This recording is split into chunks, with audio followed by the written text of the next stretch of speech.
His Excellency the President, through the office of the Chief of Staff, have instructed that we collaborate with the Nigerian Diaspora Commission.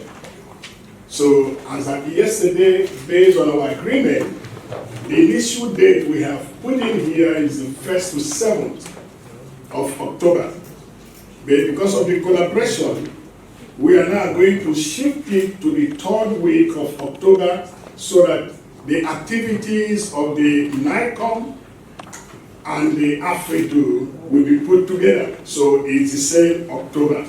So we are going to also send an official notification, Your Excellency, to say the event we are going to do have been rescheduled to, these dates in October. And that agreement was made so that the Mr. President and all the offices of the national government, including the state government of Nigeria, will be carried along. So, Your Excellency, this whole concept is all about the homecoming of the African Descendants.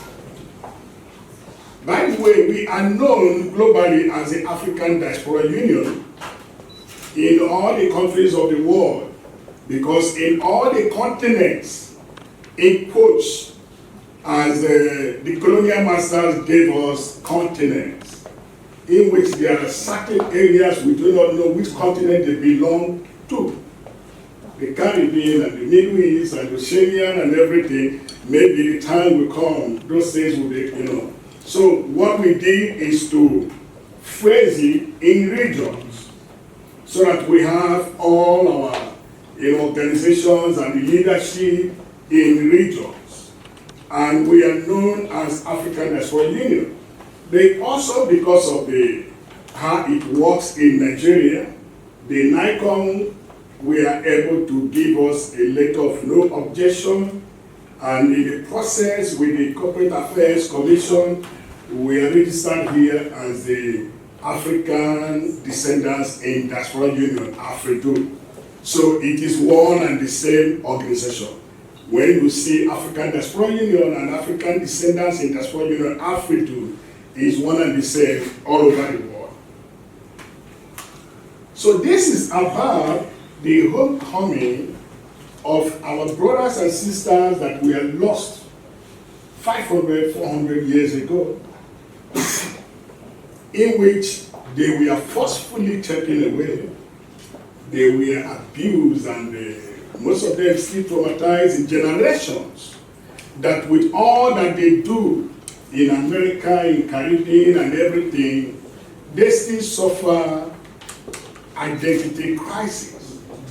With their expertise, knowledge, with everything, they have decided to say, we want to come back to our motherland. And most of them have gone to do their DNA test. And we know that Nigeria, as the epicenter of the transatlantic slavery, over 65% and above happened in Nigeria. And many of them have been tracing their roots to Nigeria. We know that many other countries in Africa have tried, in their efforts to see if there will be a return of the diaspora. Like in 2019, Ghana did, they call it the year of the return of the diaspora. I was privileged to be the person that did the opening prayer on the wall of the return. But there was something that they didn't fathom well. They didn't look at it very well, that their main key thing was to bring them in for investment, bringing them back as investors.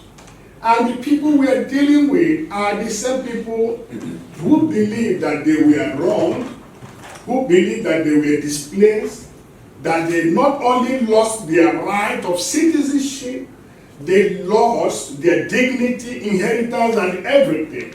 So they expect us to welcome them as family, rather than as investors.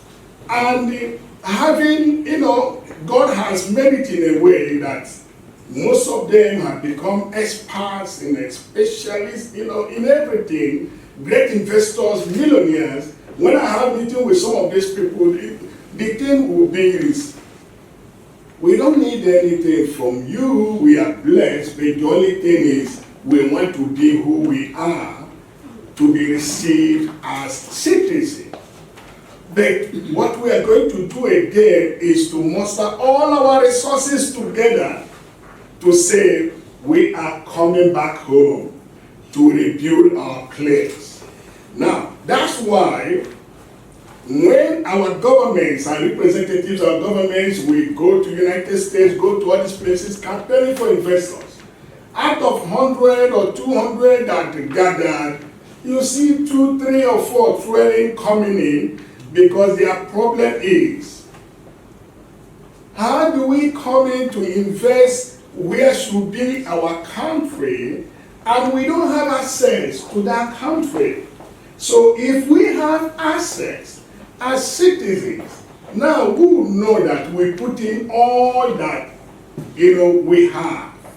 So there have been, AFRIDU have made it possible, the Black Chambers of Commerce, because that's the area we are targeting, for those of us who say maybe Christians or Jews, and I believe also Muslims, that if you look at the Holy Book, where Joseph had to introduce his brothers to the Pharaoh, the first thing he asked them is, what is thy profession?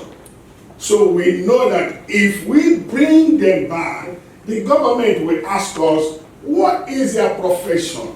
And what can they do for us?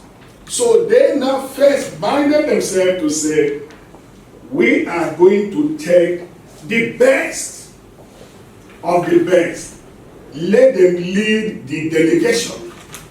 From there, when the government realizes that they will be able to offer something or put something on the table, they can receive them.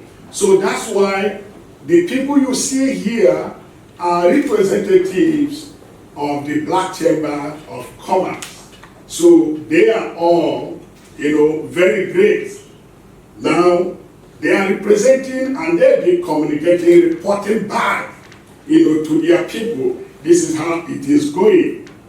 So, Your Excellency, in order not to bore you or take your time, they have come to say, we want to come back to our motherland. And we have seen that the main place is Nigeria. All of them here who were sent as representatives, they have all done their DNA test, and if you put your ears to the ground, you will see it is the main thing happening all over the world. All the black people, everybody is going for their DNA test because they are not certain whether in Canada, in America, and the Caribbean or South America, they are not sure of tomorrow. So they want to lead their generation that is left, the remnant, to say, back home. So,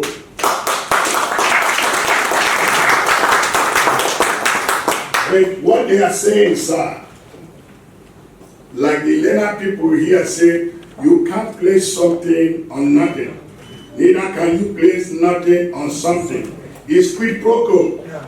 Give and we give. They have all it takes, but they want the citizenship. Thank you, Your Excellency.